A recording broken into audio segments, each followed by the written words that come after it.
Hi, today I'd like to talk about how I use writing craft books when I'm working on my own manuscript. Let's get into it. Remember, done beats perfect. Let's write. So, the manuscript that I'm currently working on, I have worked with these characters for years, over 10 years, this entire family of witches. And the main character, Amara, she is someone that I know very well.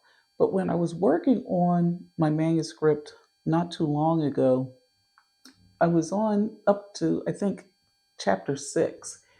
And I don't edit when I'm writing, but I had read over the previous day's work, and it was like, it's a first draft. That's what I told myself.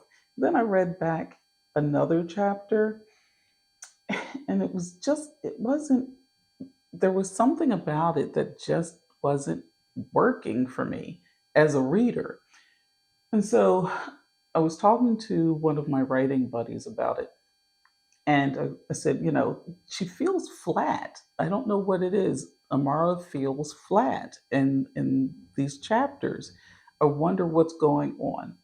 Because, like I said, I know this character really well. I know her motivations. I know why she's doing the things that she's doing. But there was something about this section of the manuscript, and, chapter 6, we're still in the first act. Emotionally, she just was like this. There were no highs, there were no lows. The way it was reading to me, it didn't feel authentic. And so as I said, I was talking to one of my writing buddies, and I said, I'm going to look in my craft books. Maybe there's something there. And I realized that the way I use craft books might be a little bit different than the way that other writers use craft books. You might have, I don't know, shelves worth of writing craft books, and maybe you read most of them. But how do you use your writing craft books? Because this is how I do it. I have an entire library of writing craft books. Some of them I have read, others I have never opened.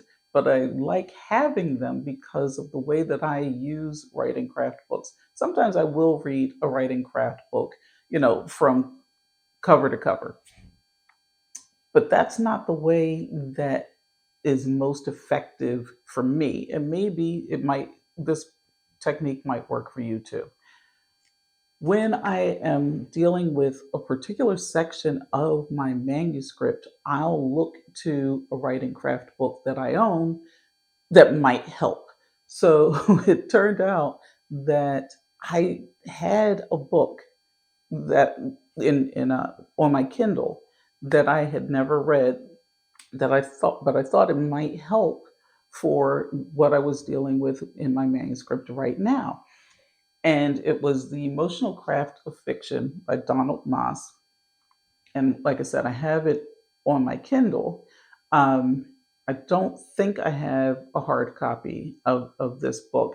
Sometimes I'll have, both copies of a book. I don't know if you do that too. But this one I did only have that I could find the Kindle version.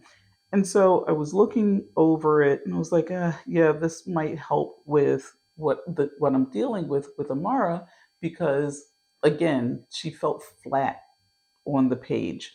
Maybe there's some way that I can bring out some emotion so that she is getting those highs and lows on the page, because I'm not feeling it right now. So I went through and I looked at the table of contents briefly. Again, this was a very quick session where I was like, I just need an answer to a question. And so I looked through and I was like, chapter one, no, that's not going to help me. I'm I know that I'm showing in my story, but maybe there's something more that I could do with the showing that I'm working on in this manuscript. So I quickly read through Inner versus Outer, which is chapter 2 in this book. And I scanned it, really quickly. And here's another tip: when you're reading on a Kindle version, look at what other people have highlighted, because there's a reason why they probably highlighted it, right? There might be a nugget there that you need, that you can quickly grab and say, oh, that answers that question. And you can save yourself a lot of time by not having to read the entire thing in the moment. You can save that for your leisurely reading when you want to read a craft book. But if you want to get an answer to a question, look through the highlighted sections that other people have highlighted. And by the same token, when you're reading, be sure to highlight so that you can go back and look at what it is that you found interesting or important or useful in the moment. And you can go back at a later time and reread it. So, like I said, I did a quick scan. Some of the highlighted sections seemed pretty useful. And then there was an exercise that the writer proposed that I was able to immediately apply to the next scene that I was writing in my own manuscript. In this scene, Amara should be feeling something, and something strongly, but she isn't. What is it that she's feeling?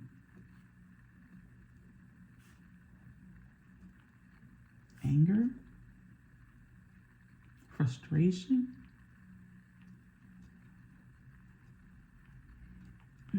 Those aren't strong enough.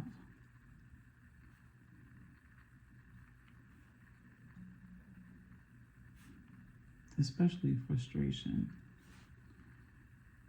And she's not showing either.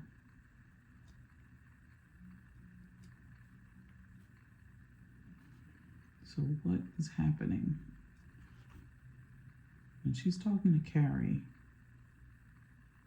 she feels shame. Why? Why shame? Oh, Amara isn't used to failing.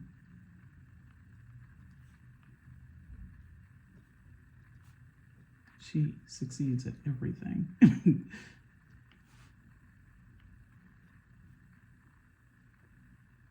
She doesn't know it, but that's part of her witch gifts. Huh.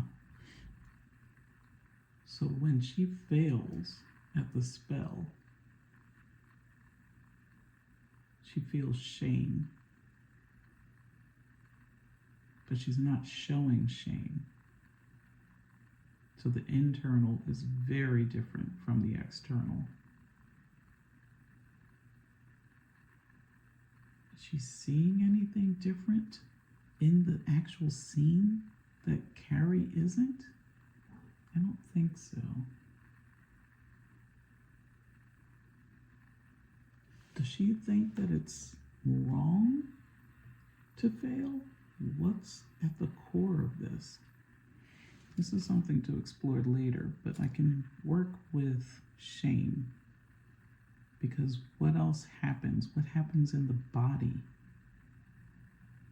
when you feel shame?